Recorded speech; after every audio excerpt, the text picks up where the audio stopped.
Estamos com mais um episódio do Trato Cast e hoje a gente vai conversar com uma convidada muito especial, que é a doutora Lígia Santos. Muito obrigada por aceitar o nosso convite. Eu que agradeço.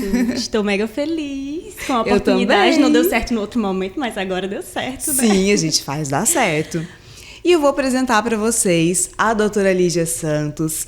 Ela é graduada em Medicina Veterinária pela UES em 2015, pós-graduada em Clínica Médica e Cirurgia de Cães e Gatos em 2018, pós-graduada em Anestesiologia em 2020 e tem aprofundamento em Medicina Veterinária Preventiva em 2021. Uau, bastante coisa! Muita coisa. Muita coisa, eu não consigo estar parada. Tem um tempinho aí que estou parada no quesito pós-graduação e tudo mais, mas eu não paro não. Atualmente eu estou fazendo um MBA em Marketing, né? Marketing e Empreendedorismo. Olha! E é isso, a gente nunca pode parar. Temos que estar sempre em movimento, né? Com certeza. E a nossa conversa de hoje com a doutora Lígia Santos é sobre a relação entre a prevenção e a longevidade dos pets. Para quem não me conhece, meu nome é Maiara, sou médica veterinária, coordenadora dos produtos da Trato. Então vamos lá para mais um episódio. Vou começar com uma pergunta que é clichê. Diga. Prevenção é mesmo o melhor remédio? Com certeza. Assim, eu conhecia a prevenção. Na verdade, eu já trabalhava com medicina preventiva e não sabia, né? O meu objetivo sempre foi cuidar antes do problema aparecer ou no início do problema, né? Sempre na clínica, eu sempre procurei trabalhar dessa forma. E não tinha a menor noção que existia a medicina preventiva. E aí eu conheci uma profissional que trabalhava com essa parte de medicina preventiva, comecei a seguir, ver as publicações, posts dela e me apaixonei. E aí eu vi que, de fato, assim, eu fui criada para ser médica preventiva. Aí foi ali que eu entendi que a minha vocação, de fato, era trabalhar com a medicina preventiva. E quando a gente vai entendendo que a medicina preventiva não é somente a vacinação, o parasiticida, é um mundo, uma infinidade de coisas, a gente entende que, de fato, a medicina preventiva é sempre o melhor remédio e o remédio mais barato, né? Que é muito importante a gente pensar no bolso, né, Maiara? Sim, sim. E os tutores, eles têm buscado isso? Eles têm se conscientizado mais em relação a isso? Sim, é engraçado que as pessoas perguntam assim, Lígia, como tu consegue, assim, nos dias de hoje, que as coisas muitas vezes estão mais apertadas, né, financeiramente, manter esses clientes focados ali na medicina preventiva, fazendo todos esses cuidados antes do problema de fato aparecer e se tornar uma emergência. Eu sempre falo que o meu objetivo é fazer com que os nossos babies vivam mais e vivam com qualidade de vida. Então, quando a pessoa entende isso, que cuidando de forma preventiva, os babies irão viver mais, né, ter uma vida mais longeva, uma vida mais saudável, eles passam, de fato, a comprar, né, essa batalha aí da medicina preventiva. E aí eu sempre explico para eles como que a gente pode fazer. Todo ano o bebezinho vai precisar tomar a vacina e vai precisar fazer uso de parasiticida, enfim, o que a gente faz de manejo preventivo. E aí eu recomendo, antes desse período, a gente faz o check-up, porque aí com o check-up a gente tem certeza que está tudo bem no organismo, a parte de fígado, a parte de rim, imunidade, para que o bebezinho esteja ok e esteja liberado para partir para esses protocolos. Então, essa é a sua estratégia para que tenha uma maior adesão aí dos tutores. Exatamente. E assim, eles já entendem, eu fico muito emocionada quando eu recebo as mensagens. Às vezes eu acabo esquecendo que daqui a 2 meses vai ser a vacina. Eu lembro sempre das vacinas, mas eu lembro geralmente ou no mês da vacina ou no mês anterior. E aí a pessoa 2 meses, 3 meses antes manda mensagem. Doutora, já tá na época, vamos marcar o check-up da fulano, vamos marcar o check-up do fulano, porque eles sabem que o ideal para a gente poder vacinar de forma segura é que o bebê esteja bem. E aí, quando a gente faz os exames de check-up, a gente tem certeza que tá tudo ok e aí tá liberado para partir para vacinação. Ótimo. E em animaizinhos jovens, exames de rotina são necessários? Sempre. As pessoas acham que a maior preocupação está com os idosos, né? Os babies idosos, que de fato a gente sabe que muitas vezes já tem alguma comorbidade, já tem alguma outra doença ali de base e realmente precisa de atenção maior.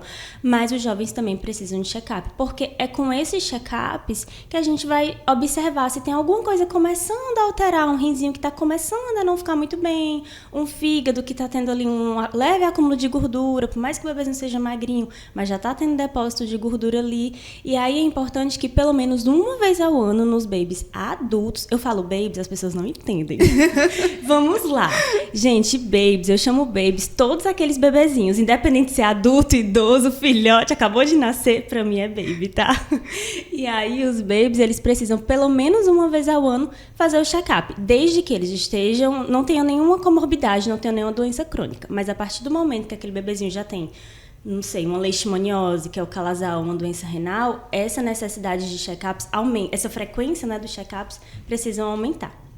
Mas os adultos saudáveis, no mínimo, uma vez ao ano. Tá, até mesmo para fazer esse monitoramento, né? Se tiver alguma predisposição, né? Tem sempre que ter isso pra gente não ser pego de surpresa, né? Isso, e eu descubro muitas coisas, tá? Recentemente, tem um bebezinho que ele tá com 1 ano e pouquinho. A gente já tinha feito uma ultrassom logo que ele chegou, porque ele tinha uma diarreia, assim, um filhote felino. Tinha uma diarreia que nada no mundo resolvia, já tinha passado por outro colega, já tinha feito vermífugo, nada resolvia, e aí a gente começou a suspeitar de uma alteração pancreática, e aí, na verdade nem era uma alteração intestinal mesmo, a sensibilidade intestinal dele, a gente fez ultrassom, estava tudo ok, mas ele já estava começando a ter uma alteraçãozinha renal. E aí já ligou aquela luzinha de alerta. Provavelmente vai ser um paciente que mais cedo na vida vai ter uma alteração renal. Então é importante que a gente esteja sempre monitorando. Se eu não tivesse feito esses exames, a gente não ia saber de nada disso. Sim. E aí ele ia chegar, sei lá nos seus 2, 3 anos, ia ter uma doença renal já mais evoluída, provavelmente. E aí que a gente ia ver, não, agora realmente ele tem uma doença renal, a gente vai precisar tratar. Mas se a gente descobrindo cedo, a gente consegue estimular a ingestão hídrica ou entrar com algum nutracêutico para melhorar ali o funcionamento daquele rim. Sim, e por falar em nutracêutico, qual que é a importância da alimentação na medicina veterinária preventiva? A expert de alimentação veio me perguntar sobre alimentação. Acho isso um absurdo. Então, eu sempre digo assim, que tanto pra gente quanto pra eles, a alimentação é tudo na nossa vida, né? A partir do momento que a gente come de forma totalmente errada, o nosso organismo vai estar péssimo. Então, eles da mesma forma. Eu sempre recomendo, se for uma família que opta pela alimentação natural, ok, tudo certo. Mas siga as orientações de um nutrólogo, de um profissional que trabalhe com essa parte de alimentação. Não faça nunca da sua cabeça. Primeira coisa. Segunda coisa, é um bebezinho que come ração. Ok, maravilhoso. Mas vamos seguir a ração de acordo com faixa etária. Se é filhote, vamos seguir aquela raçãozinha de filhote pela qualidade da ração, pelos nutrientes, os nutracêuticos que tem ali naquela ração, que vai ser o ideal para o baby, adulto, idoso, da mesma forma.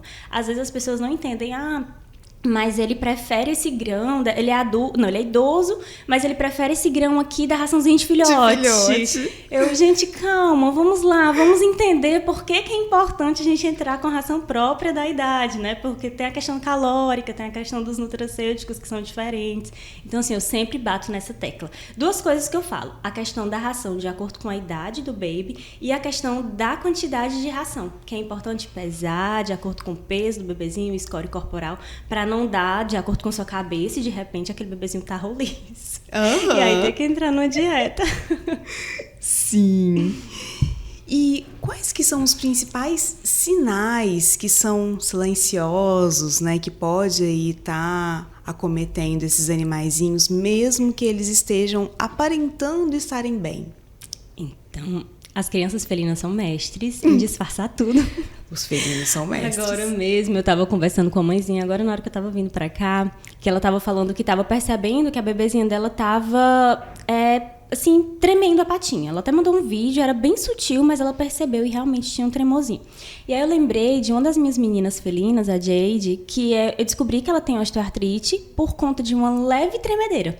Eu percebi que ela andava um pouquinho e aí tremia a patinha. Andava um pouquinho e tremia a patinha. Eu falei, tem uma coisa errada. Não tá normal. E o Eliseu, não, amor, não tem nada. Porque tu enxerga coisas além do que tá acontecendo. Sempre assim, meu 6º sentido de mãe diz que tem alguma coisa errada. Vamos lá. Fui fazer a radiografia dessa menina. Tava lá, batata. Osteoartrite no cotovelo. E aí tá bem, começamos o tratamento e tudo. Mas assim, foi um sinal muito sutil. Então eu sempre digo, um dos sinais principais, né, que eu vejo que é uma alteração significativa é o peso. Quando aquele bebezinho canino ou felino perde 100, 200 gramas que seja, eu digo, liga uma luzinha de alerta, porque tem alguma coisa errada. E pode ser infinidade de coisas. Pode ser uma alteração hepática, uma alteração renal, uma alteração intestinal, que pode estar levando àquela perda de peso. Então, assim, perder o peso, por menor que seja, já liga a luzinha de alerta, né? Vômitos mais frequentes, as pessoas sempre falam, é normal o gato vomitar. Não. Vamos lá. Não, ok, bola de pelo é aceitável, mas também nem é normal, porque aquele gato que vomita excesso de bola de pelo tem uma coisa errada, né? Mas vômitos frequentes em gato precisa ser investigado, então eu sempre falo também, fiquem atentos, né? Se aquele bebezinho tá vomitando toda semana, todo dia, corre que tem alguma coisa errada, então precisa ser investigado.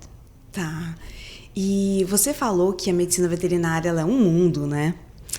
Então, para uma leiga aqui em medicina veterinária preventiva, né, me fala, além da vacina, né, o que mais que entra aí nesse mundo? Engraçado que são muitas coisas. Às vezes as pessoas falam assim, mas eu vacino, então eu sou preventivo. Olha, isso é a pontinha do iceberg. Tem muitas coisas que realmente precisam ficar atentos, né, para que a gente possa cuidar de maneira preventiva. Uma das coisas que parecem bestas, mas que fazem parte da medicina preventiva é o produto de limpeza do ambiente onde o baby vive. Então é algo que, assim, às vezes a gente não pensa como veterinária, que importa o produto que vai limpar a casa?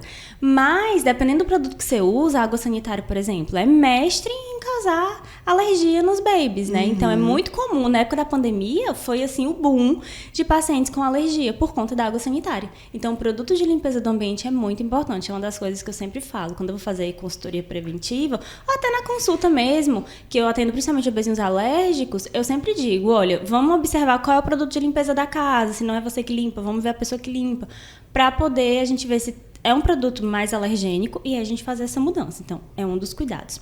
Um outro cuidado que está relacionado à medicina preventiva também é a questão de subir e descer de cama, de sofá. Primeiro que não é o ideal, né? O ideal é que o bebezinho não fique pulando, subindo e descendo. Sim. A segunda coisa que eu sempre peço é, Lígia, eu quero que ele suba na minha cama, eu quero que ele desça, eu quero que ele suba no sofá, eu quero que ele tenha acesso a tudo. Tá, tudo bem. Mas vamos colocar uma escadinha, vamos colocar um batente, porque toda vez que aquele bebezinho faz aquele esforço de subir ou descer, ele pode lesionar a coluna dele. Eu já tive uma pacientezinha que ela fraturou o fêmur nessa brincadeira. E eu já tinha avisado a mãe dela, eu atendi ela, eu fiz consulta pediátrica dela. E aí eu falei sobre isso, e ela, não, mas ela gosta de subir e tal, é uma shih tzu, ela é espertinha. Nem sei como foi que aconteceu, nem a família dela sabe, mas de repente, num pulo desses, ela fraturou o fêmur, tá bem, tudo, mas foi toda uma preocupação, todo um gasto, né, todo um risco, porque ela passou por cirurgia. Então, assim, é um cuidado básico, mas faz parte e é muito importante. Porque, só te interrompendo um pouquinho para fazer um adendo, né? As pessoas, elas precisam entender que os animais, eles não estão adaptados fisiologicamente ao piso liso, né? A alturas, né? Diferentes e alturas que talvez a coluninha ele não suporte, e eles né? não são bípedes, né? Eles são quadrúpedes. Eles não são bípedes, exatamente. Eu até falei sobre isso com a doutora Maiara, né? Falando sobre acupuntura, a gente falou exatamente sobre isso. Exatamente. Sobre essa questão. Aí uma outra coisa que eu vou falar sobre a medicina preventiva é o piso, né? E aí entra, já puxando aí sobre a tua fala, entra a questão do cuidado com o pelo, né? Com a pelagem, a questão da tosa.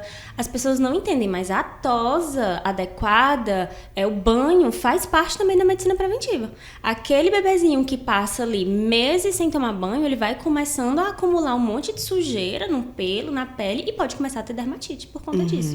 Aquele pet que não é feita a tosa adequada por debaixo das patinhas, acumula um monte de pelo ali, e à medida que ele tá no piso liso, ele vai escorregando. E aí ele pode luxar a patela, pode acabar se machucando, pode começar a desenvolver artrose por conta disso também. O corte das unhas também é muito importante. Eu lembrei agora porque eu atendi um bebezinho felino, idoso, de 17 anos, com as unhas unhas todas encravadas. Isso causa muita dor, causa muito desconforto. E às vezes é aquele idosinho que nem interage mais tanto e a pessoa acha que é porque tá idoso, mas não é. Não interage porque ele tá com dor, porque ele não consegue se locomover de forma adequada porque as unhas estão todas encravadas. Então Sim. é algo que a gente precisa se ligar também e faz parte da medicina preventiva. Eu avalio tudo isso quando eu vou atender. Caramba! Você falou, doutora, sobre a questão do banho, né? Então, banho, se não tiver pouco, pode acumular sujidades e tal, mas e banho em excesso? Excesso também é um problema. Eu sempre digo assim, que a frequência de banhos vai depender de inúmeros fatores. Vai depender da raça do pet, vai depender se tem ou não problema dermatológico, e aí a gente precisa avaliar muito bem para definir. Antigamente tinha aquela ideia, banho toda semana. Toda semana precisa ali estar sempre banhando seu bebezinho pra ficar cheirosinho. Só que muitas vezes isso é uma ideia pra gente, pra ficar cheirosinho pra gente. Muitas vezes não é o ideal pra ele, porque você vai banhando e vai tirando aquela proteção natural Sim. do pet, né? Eu sempre digo, aquele cheirinho, que não é um cheirinho rançoso, mas que é um cheirinho de cachorro, comum cheirinho de cachorro. É natural para ele, né? Então, tem pets que realmente precisam tomar banho a cada 15, 20, 30 dias. Mas tem outros não. Tem outros que realmente precisam fazer um banho toda semana. Principalmente aqueles que têm problema dermatológico, que fazem tratamento com shampoo terapêutico. Então, precisa realmente avaliar muito bem qual é a necessidade. Eu digo que a orientação do banho precisa ser uma orientação do médico veterinário. Não pode ser uma orientação da sua cabeça. Eu quero banhar toda semana, eu quero banhar 2 vezes por semana. Não, precisa realmente ser uma orientação do veterinário de acordo com todas essas questões. E para esses animaizinhos que vão para hotel, que vão para creche, vão para creche 2 vezes na semana e têm acesso à piscina? Pois é. É um desafio, porque assim, o ideal é que teve contato ali com aquela água, com aquela piscina, por causa do cloro e tudo mais, imediatamente depois já faço banho, né? Já banho para poder tirar todo aquele cloro que fica ali, enfim, aquelas sujidades ali da piscina. Sim. E evitar problemas alérgicos, problema dermatológico. A questão também do banho é o secar muito bem. Não adianta você querer fazer... Às vezes eu passo protocolo de tratamento de pele e eu falo, olha, vamos fazer 2 banhos por semana. Aí a pessoa me fala, ai, doutora, eu que vou banhar e eu não tenho secador. Aí eu digo, não, vamos voltar atrás. Vamos fazer 1 banho por semana. Ou você faz 1 banho por semana ou você leva no pet para fazer tudo isso no pet. Porque se o bebezinho ficar úmido, né, aquele excesso de umidade também pode começar a piorar os problemas de pele. Então a gente precisa também ter noção disso, né, na hora de definir a questão da frequência dos banhos. Sim, é tudo muito individualizado, né? Muito, muito mesmo. Assim, hoje em dia eu sempre explico que tudo que você for fazer com um pet precisa realmente ser individualizado. Não adianta a gente pensar como antes.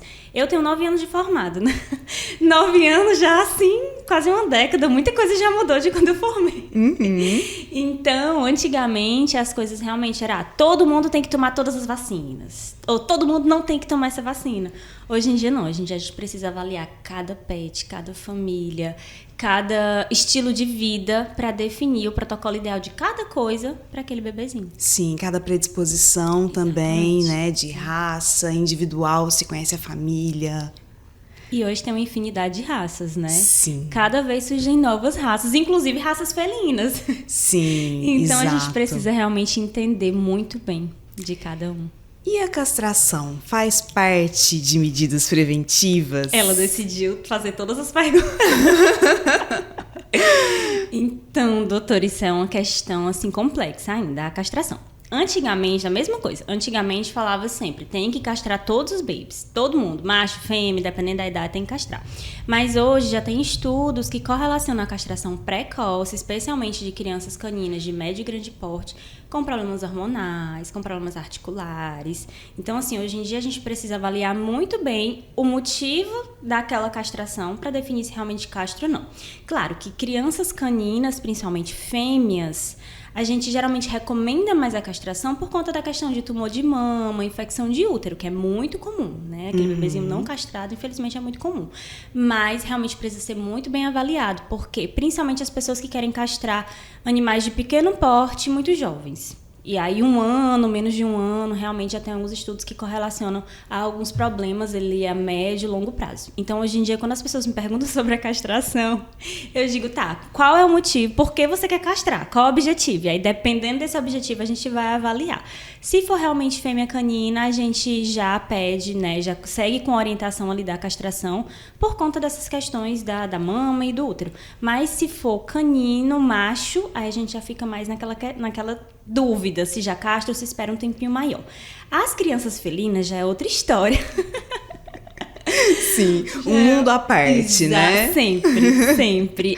E assim, tem várias famílias de fêmeas felinas que conseguem, não sei como, aguentar vários cios. Eu não aguentaria. Mas assim, as fêmeas felinas é a mesma coisa no sentido do tumor de mama e da infecção de útero, né? Realmente eu ainda continuo recomendando ali a castração. Os machos felinos é que a gente ainda fica naquela coisa. A gente sabe que é muito comum, quando aquele bebezinho não é castrado, começar a marcar território, né? Começar a querer arrumar uma forma de fugir. E aí, às vezes, a gente acaba até recomendando a castração para tentar controlar aí essa vibe adolescente deles. Mas também é algo que eu tenho tentado protelar um pouquinho. Então, assim, meus pacientes felinos machos, eu sempre digo, olha, vamos tentar ali esperar pelo menos uns 9, 12 meses pra gente conseguir castrar. Se der certo, assim, no seu sentido psicológico, você não ficar estressada. Se você aguentar. Se você aguentar, ótimo, maravilhoso. Se não, a gente conversa pra tentar adiantar um pouquinho e já castrar. Entendi. Vamos fazer um bate-bola? Vamos. Eu te falo uma palavra e você fala a primeira palavra que vier aí na sua cabeça, ou a primeira frase, primeira explicação que vier à sua cabeça. Okay. Pode ser? Pode Topa? ser. Topa. Vamos lá, então. Cuidado. Amor. Ótimo. Longevidade. Check-up. Bem-estar. Passeio. Cuidado da saúde mental. Inclusive pra gente. Sim. Proteção. Meu Deus.